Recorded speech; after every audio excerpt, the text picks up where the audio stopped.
Kolkata trainee doctor అత్యాచార కేసుని supreme court సుమోటోగా స్వీకరించింది. కేసు విచారణను ఈ నెల 20న చేపట్టనుంది. చీఫ్ జస్టిస్ డివై చంద్రచూడ్ నేతృత్వంలోని ధర్మాసనం ఈ కేసుని విచారించనుంది. కోల్కతా ఘటనను సుమోటోగా తీసుకుని విచారణ జరపాలని కోరుతూ దేశవ్యాప్తంగా జూడాలు చేస్తున్న పోరాటానికి స్పందిస్తూ సుప్రీంకోర్టు ఈ నిర్ణయం తీసుకుంది. ఇప్పటికే చీఫ్ జస్టిస్ చంద్రచూడ్కు ఈ విషయంపై 3 లేఖలు సైతం అందాయి. చీఫ్ జస్టిస్ చంద్రచూడ్తో పాటు justice JB Pardiwala, justice Manoj మిశ్రాతో ధర్మాసనం ఏర్పాటు చేశారు.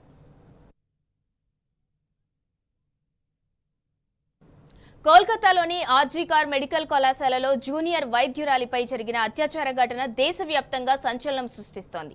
సిబిఐ ఈ కేసు విచారణను వేగవంతం చేసింది. ఈ నేపథ్యంలోనే నిందితుడు సంజయ్ రాయ్కు మానసిక పరీక్షలు నిర్వహించాలని సిబిఐ నిర్ణయించినట్లు సమాచారం.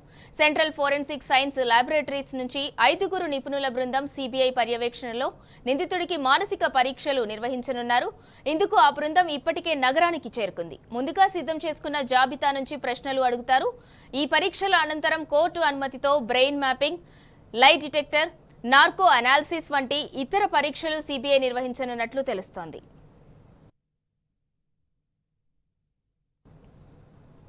ఇక కోల్కతా అత్యాచార ఘటన మరువక ముందే మరో అత్యాచార యత్న ఘటన వెలుగు చూసింది. విద్యార్థినికి లిఫ్ట్ ఇచ్చిన నిందితుడు మార్గ మధ్యంలో బెదిరించి అత్యాచార యత్నం చేశాడు. ఈ దారుణ ఘటన బెంగళూరులో ఆదివారం అర్ధరాత్రి 2 గంటల సమయంలో జరిగింది. డిగ్రీ ఫైనల్ ఇయర్ చదువుతున్న యువతి కోరమంగల్లో గెట్ టుగెదర్ పార్టీకి హాజరై తిరిగి హెబ్బగోడిలోని ఇంటికి వెళ్తుండగా ఈ ఘటన జరిగింది. నిందితుడిపై భారత న్యాయ సంహిత కింద కేసు నమోదు చేసిన పోలీసులు గాలింపు చర్యలు చేపట్టారు.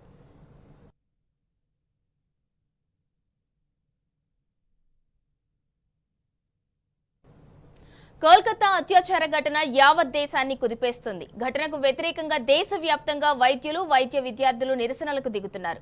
కోల్కతా స్టాల్ లేక్ స్టేడియం దగ్గర జస్టిస్ ఫర్ అభయ పేరుతో ఫుట్బాల్ క్రీడాకారులతో కలిసి జనం భారీ నిరసన చేపట్టారు. దీంతో స్టాల్ లేక్ స్టేడియంలో జరగనున్న మ్యాచ్ రద్దయిపోయింది. నిరసనల నేపథ్యంలో శాంతి భద్రతలపై కేంద్ర హోంశాఖ కీలక నిర్ణయం తీసుకుంది. ప్రతి 2 గంటలకోసారి నివేదిక పంపించాలని రాష్ట్ర ప్రభుత్వాలకు ఆదేశాలు జారీ చేసింది.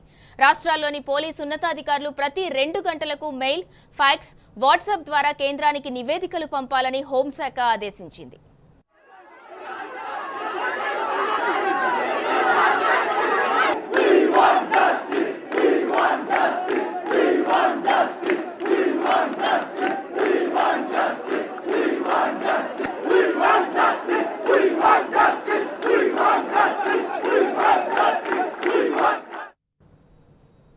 కోల్కతా అత్యాచార ఘటన మరువక ముందే మరో అత్యాచార యత్న ఘటన వెలుగు చూసింది.